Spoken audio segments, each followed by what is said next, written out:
The Father Brown Stories by G.K. Chesterton.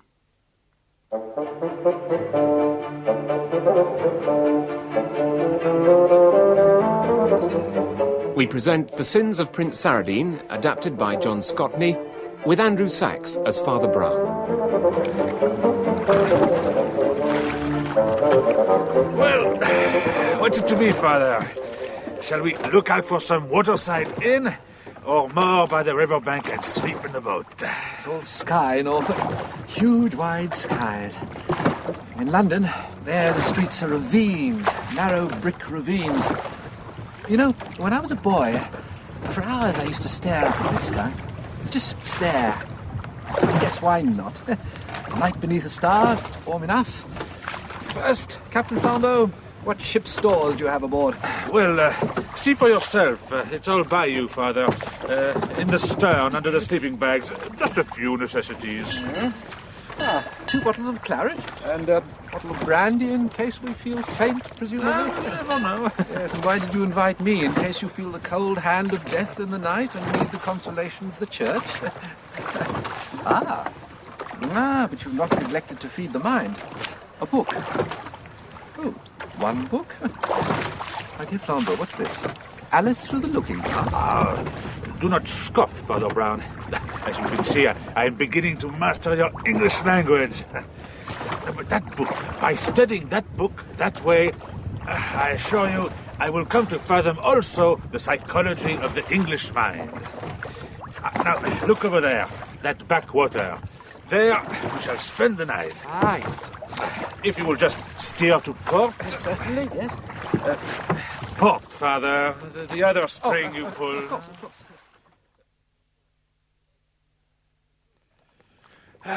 Good. The eggs will be ready in a few minutes. Now, Flambeau, my friend, I ask you again, why have you come to the Norfolk Broads, and why have you made such a point of asking me to come and join you? I came here partly because I need a few days' holiday, and partly because my little boat, I felt, would not seem out of place in your little Norfolk rivers. And I like fishing, but also, have a look at this card, Father. Yes, thank you. My spectacles. Yes, I had it for years. It somehow got to me in Paris 3-4 years ago. It intrigued me. In my criminal days, I received many strange communications, declarations of love, even. But this is different. That little card with the green ink is really... Dear Monsieur Flambeau, if you ever come to England, come and see me. I have met all the other great men of my time. Yeah, there you go. That trick of yours of getting one detective to arrest the other was the most splendid scene in French history. How strange. Yes, but the strangest thing is the sender's name and address. Prince Saradine, Reed House, Reed Island, Norfolk. Prince? Mm-hmm. Well, there can't be many princes in these parts, leaving aside Sandringham, of course. Yes, but this Saradine, I discovered he was a Sicilian of high birth. But as a young man, he eloped with a noblewoman of equally high rank, a married woman. It seems her husband, Signor Antonelli, then committed suicide by flinging himself off a cliff near their home in Sicily.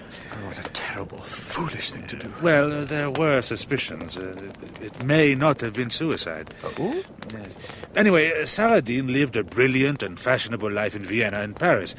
Then suddenly, some years ago, he disappeared. And then I get this card. Father, why should he choose to live on a remote island in a Norfolk mountain? It must be the last place anyone would expect to find. I ask you, a Sicilian nobleman. Perhaps that is the reason. I think... Yeah? I think the eggs are ready.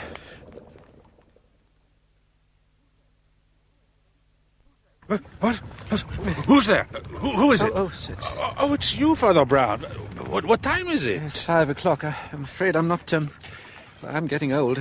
Can't sleep in the open air as well as I used to. It's not yet light, at least not daylight, but... Did you see that huge yellow moon? Well, since we are awake, we might as well push on. Eh? See how I'm mastering your English idioms. What an eerie light. Everything seems threatening, out of proportion. It's like being in fairyland. Yes. Yes, you know, the men who wrote those medieval ballads, they knew more about fairies than we do. It's not always nice things that happen in fairyland. You mean we should turn back? Oh, no. I didn't say it was wrong to enter fairyland, only that it could be dangerous.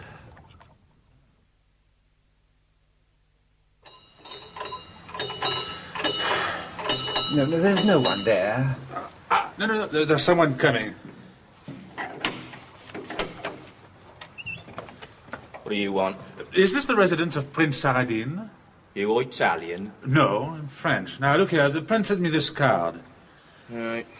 We'll go ask Mr. Paul. The warm welcome you always get in the countryside.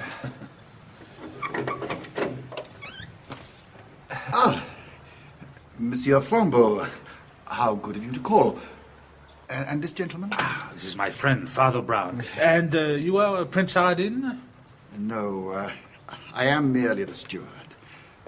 Do please come in, gentlemen. Thank you. Merci. Yes, Father Brown. Oh, thank you so much.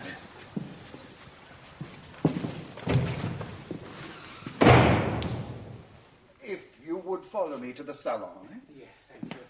His Highness should be here any minute and would be distressed to have just missed any gentleman he invited. Here, gentlemen. Merci. I will ask Mrs. Anthony to prepare you some coffee. Thank you. What a remarkable room.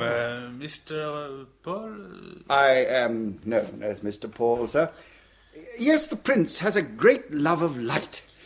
It was the large windows that attracted him to the house, and he himself had all the mirrors installed. It is possible to see almost all of the Broad from wherever you're sitting. Ah, yes. You seem to have come from fairyland into looking-glass land. I beg your pardon, Father. Oh, nothing. Tell me, this crayon portrait of the two boys, Mr. Paul, is one of them the prince? Yes, sir, with his brother, Captain Stephen. And this photograph, the man in fencing costume with a cup, it is the prince as a young man? No, sir, Captain Stephen. I'm afraid the captain has been a great trial to His Highness. Now, if you will excuse me, gentlemen, I must make a telephone call. Oh, yes, of course. Well, fantastic. All this light. It's like a cathedral, huh? No, my friend. In a cathedral, the thrust is always vertical, upwards to heaven. Here, the long oblong windows and mirrors, the low eaves of the thatch. The thrust is down into the marshy earth. If this is a cathedral, it is a cathedral consecrated to the devil. Oh. I was speaking to His Highness. He is somewhat delayed, but he begs you to remain and asks if you will do him the honour of joining him for lunch. Oh, no. Oh, yes, it would be delighted. Very good, sir. Mrs. Anthony will bring your coffee in a moment. Merci. Let's have a look at that picture again. Oh, yes. The brothers Saradine. They look as alike as... Tweedledum and Tweedledee? Yes, exactly, yes. So, Captain Stephen has been a great trial to his brother. Yes. I wonder which is the good brother and which is the bad. Your coffee, gentlemen. You must be Mrs. Anthony. I didn't hear you come in.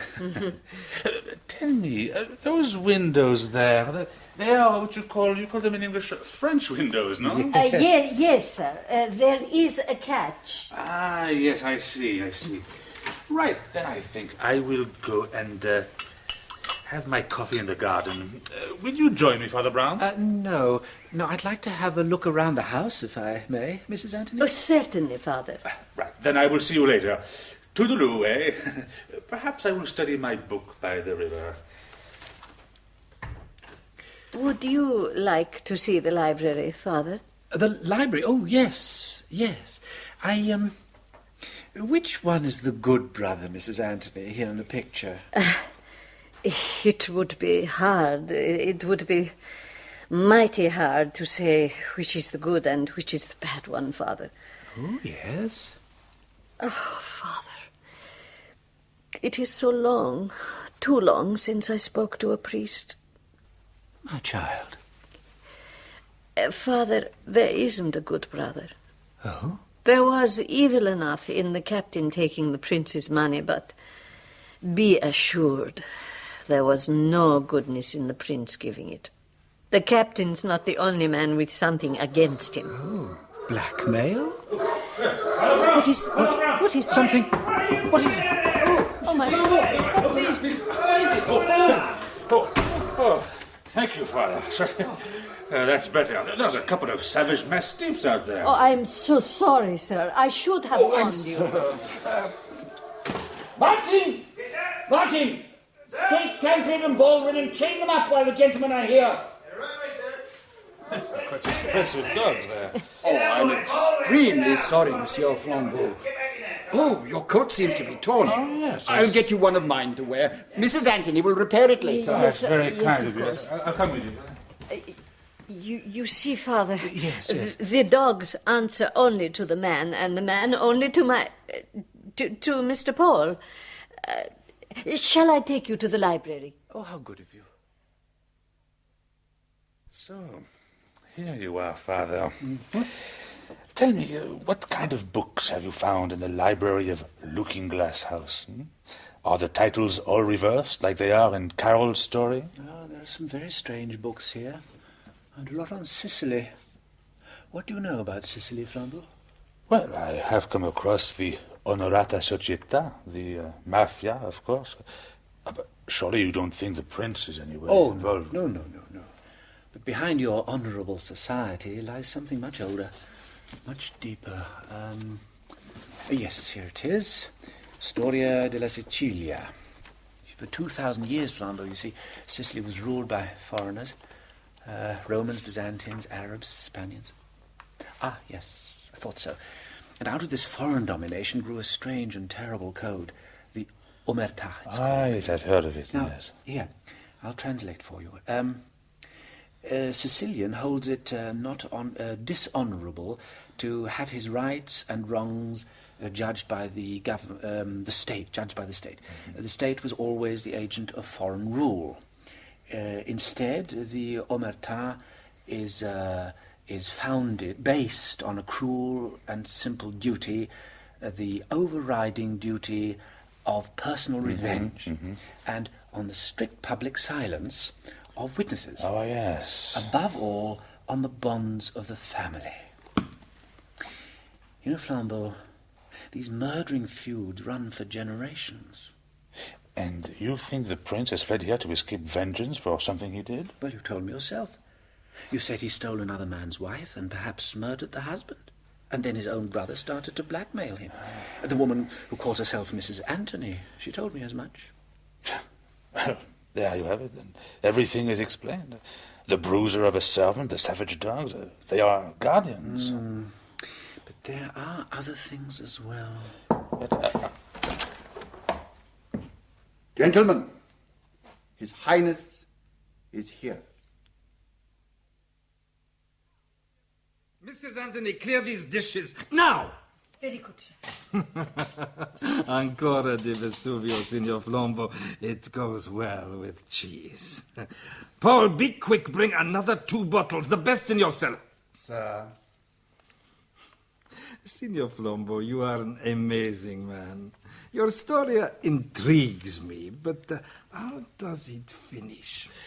well, the 2 detectives, each believing the other to be me, arrived at exactly the same time. They then tried to arrest each other and went off arguing, leaving me to go about my business in the jeweler's shop. Magnifico. I do not know how it was. I never met you in Paris. You certainly seem to have frequented the same kind of society. Indeed. And now, like me, he has given it all up for the quiet life. La vita serena! Here there is nothing to do but fish. You enjoy fishing, Signor Flambeau? Oh, yes, very much. Che pescatore! Then, this afternoon, I will show you where you will have the good sport. It is on the bank of the river opposite this island. It is the wrong time of day, of course, but still, there one generally has la buona fortuna. Will you join us, Father Brown? Not to fish, no, thank you. But perhaps I might borrow a book from your library and sit with you? By all means. Paul! Where are you, man? Where is the wine I sent you for? Subito! I have it here, sir.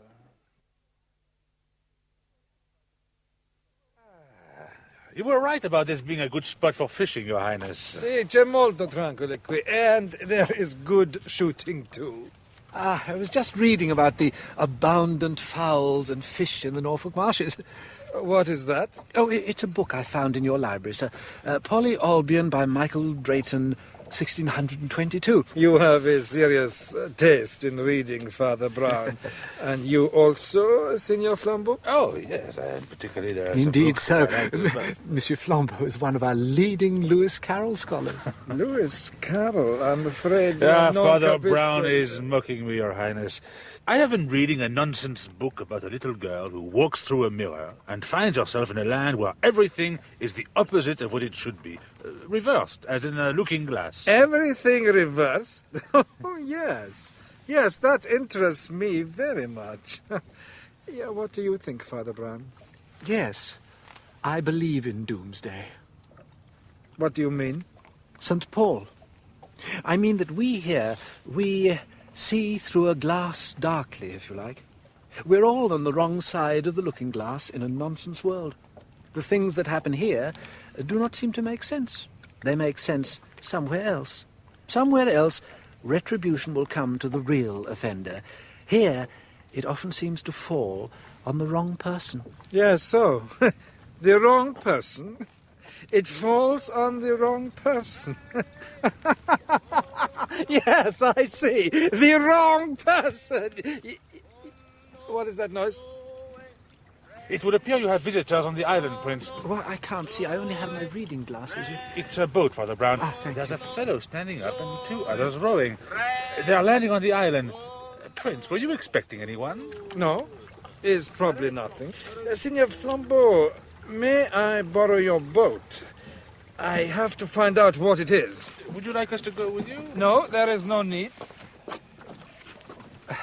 Yeah. I will be back in a few minutes. All right.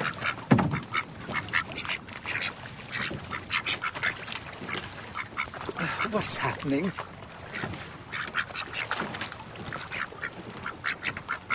Flambeau, I wish you'd given me a chance to get my glasses before you let the prince have the boat.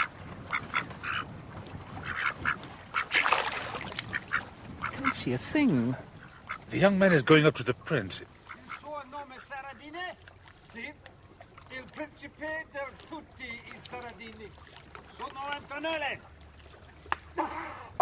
Did you see that? No, I did not see it. That young fellow, he slapped the prince's face. What? Now the two of them and the others are going into the house. Good heavens. What was it he said? It was Italian, but I couldn't hear. Well, I did hear. The young man simply asked the prince's name and then introduced himself to the Princess Antonelli. Antonelli? Yes, of course it would be. Oh, look at that. Well, look, Father. Flambeau, I cannot see without my glasses. It's Mr. Paul. Where is he going with our boat? What? Mr. Paul! Mr. Paul! He's going away from us. Mr. Paul! Mr. Paul, stop! Stop, Mr. Paul! Monsieur Flambeau! I cannot stop! I must get to the police station in the village! I must save my master! I must get to them! Well, let's hope he gets there in time. I wonder why he didn't just telephone. What's that sound? What is it, Flambeau? No, I don't believe it, but they've come out of the house, the young man and the prince, and they're fighting a duel with rapiers, Monsieur de la Folie. Man and prince? Yes. You say Mrs. Anthony, who gave us the coffee, she is really Mrs. Antonelli, the woman with whom the prince eloped? Yes, the wife of old Antonelli who went over the cliff in Sicily. And that young man over there fighting a duel with the prince, who is he? That young man is Antonelli's son, come all the way from Sicily to avenge his father's death. But Mrs. Mrs. Antonelli, how dare the prince use her as a servant, the woman he robbed of her husband and her honor? That I do not understand. Exactly. Ah, magnifique! Riposte contre riposte, prince! Also, I do not understand why Mr. Paul is so long fetching the police. Superbe prise d'affaire, promptement! It only took us 5 minutes from the village this morning. Oh, my God, what a passage! The young man, father, he is a true master, and he has a youth and such fire. But the prince, he is a champion. Mais malheureusement, he is tired. He is an old man. A champion, of course. What a fool I've been. The prince, he's exhausted. He's pressing... That's it. It's over. I think, yes, it went right through the heart. I'm sure of it.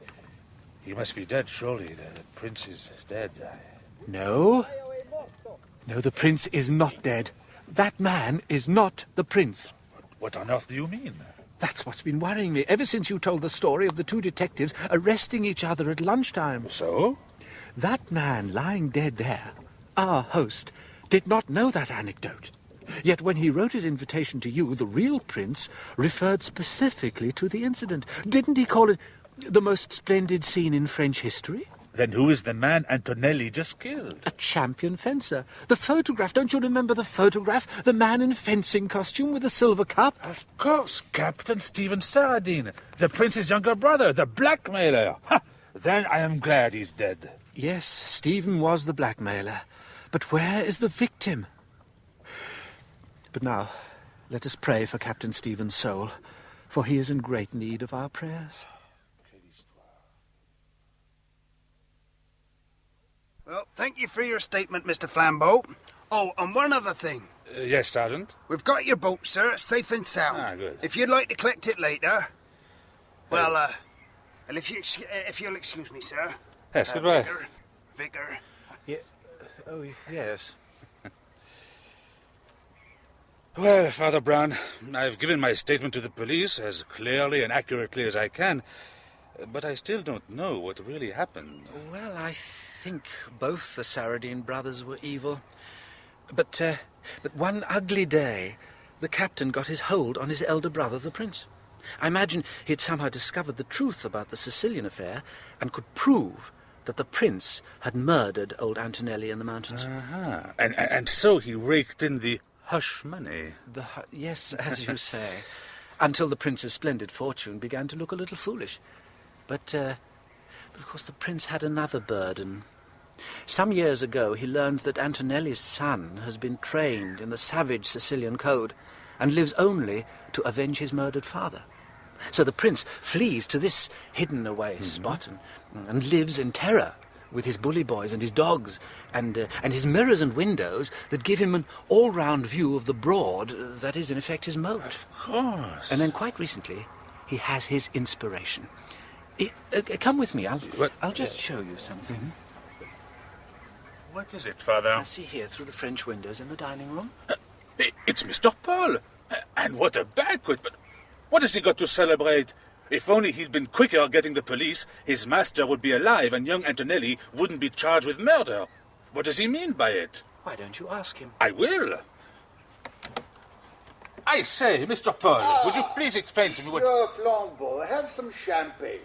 Oh, be my guest, please. I owe you a great debt. How could you steal your master's supper when only... Monsieur Flambeau, like you, I have stolen a great many things in my life. This dinner I did not steal. The dinner, the house, and the garden belong to me. You mean...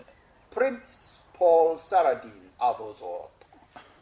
And now, if you will not join me for supper, perhaps you will be good enough to close the French windows as you leave. I am not as young as I was, and the evening breezes blow chill. Oh, mon Dieu, mon Dieu, mon Dieu. You see? But what did he mean, he owes me a debt? Well, I guess that he got the idea from you, from the way you got the two detectives to arrest each other. Oh. Yes, sometimes it's better to have two enemies than one.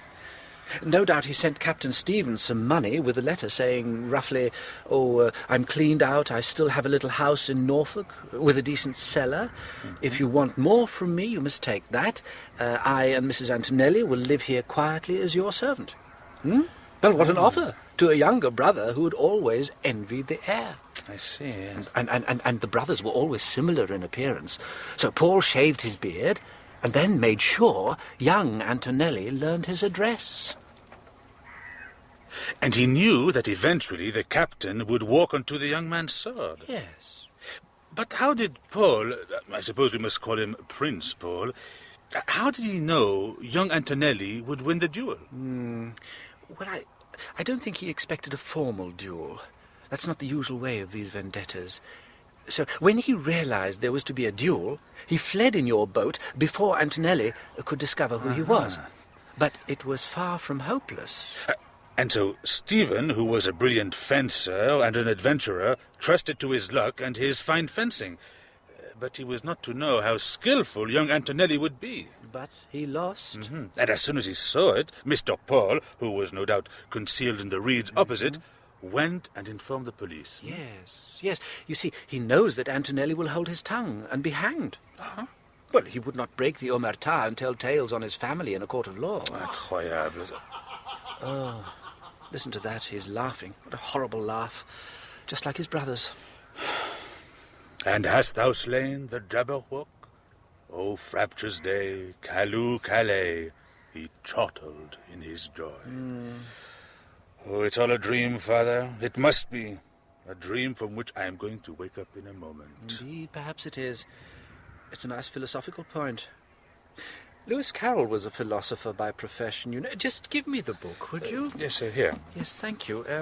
Here at the end, yes, here. Let's consider who it was who dreamed it all. It must have been either me or the Red King. He was part of my dream, but then I was part of his dream. Yes, maybe we are all part of a king's dream, my friend. A king of kings' dream.